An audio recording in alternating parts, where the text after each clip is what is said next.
Maintenant, direction les alentours de Bordeaux chez Roland Daraspe. Curieux cet homme qui a de l'or dans les doigts et qui préfère travailler l'argent. Rencontre.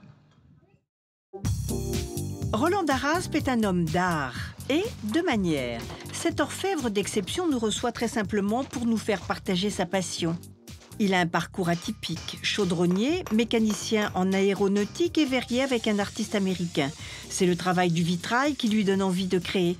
Il commence par des bijoux jusqu'à trouver son bonheur dans l'argent.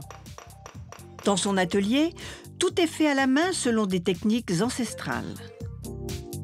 J'ai commencé à faire des choses que je pouvais maîtriser, c'est-à-dire des petits objets. Et parce que c'est une technique, l'orfèvrerie, c'est une technique qui est très très vaste hein, quand même. C'est de faire des grosses pièces, ça demande un temps fou. Et des pièces où on va passer 150 ou 200 heures, il faut déjà maîtriser la matière. On pensait avoir tout vu en matière d'orfèvrerie. C'était sans compter les créations modernes de Roland Daraspe.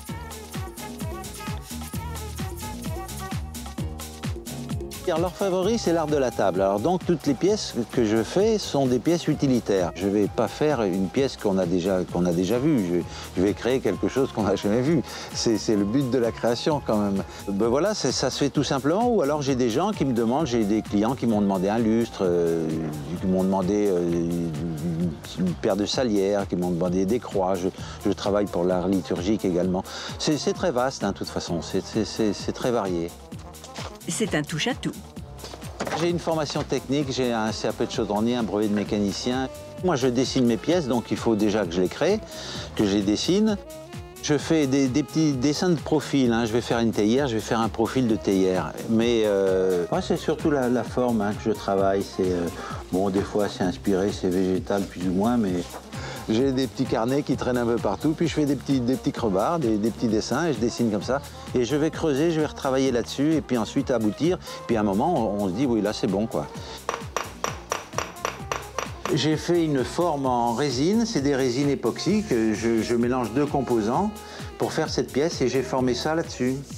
Et il faut être concentré sur son travail quand même, parce que, bon, il y a du travail de rétreinte où c'est vraiment un travail très physique quand même, où il faut frapper la matière et la former vraiment. Mais ensuite, comment on va faire un pied, comment on va le mettre, comment on va mettre l'anse et tout ça, c'est beaucoup de réflexion quand même.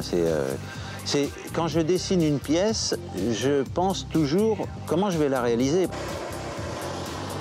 Mais souvent, on modifie la conception en cours de réalisation, parce que la matière parle aussi quand même. Il veut atteindre la perfection. Là, il faut que j'enlève tous les excès de brasure qui ont coulé un petit peu, là. Je vais la mettre un peu dans l'acide. Je vais en avoir pour 120 heures à peu près de travail là-dessus. Un travail de titan car il fait tout, de la création à la fabrication. Mais moi, je réalise tout, du dessin, la technique, la mise en forme, le moulage, parce qu'il faut faire de l'outillage aussi pour réaliser certaines pièces. Je suis parti d'un flanc qui fait 300 mm pour faire toute la rétreinte. Ensuite, j'ai soudé tout ce bord-là qui est là, qui est celui-ci. Et ensuite, je fais l'aspect de surface et après, je vais travailler tous les pieds. Moi, j'aime bien faire des pièces qui sont sensuelles et qu'on ait du plaisir à les toucher aussi. Hein. L'argent, c'est un métal qui est lourd. Hein. La densité, c'est presque aussi lourd que le plomb, la densité de l'argent. Hein.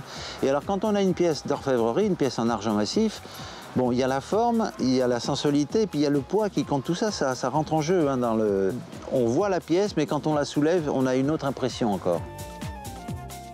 Les formes sont sobres, parfois massives, mais toujours très élégantes, comme pour ces chandeliers ou ce vase graine. L'orfèvre nous confie que son style a évolué.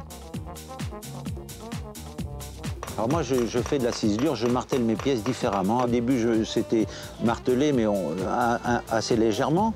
Mais maintenant, je travaille plus la matière, l'aspect de surface, quoi. Et le travail de ciselure se fait comme ça, toujours avec de la cire à l'intérieur de la pièce, pour faire le décor. Roland Daraspe n'est pas qu'un homme d'argent. Pour certaines pièces, il ajoute de l'or, des pierres et d'autres matières précieuses. Par exemple, des poignées en ébène pour ce seau à champagne. Son luxe, faire ce qu'il aime.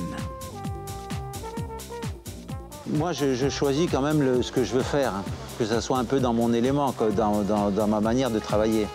Orfèvre reconnu, il a encore des envies. Mon rêve, de faire une belle pièce, d'abord d'utiliser des métaux précieux comme l'argent ou l'or, de mettre quelques pierres et de rendre ça très beau. Grâce à son talent, tout ce qu'il touche se transforme en argent.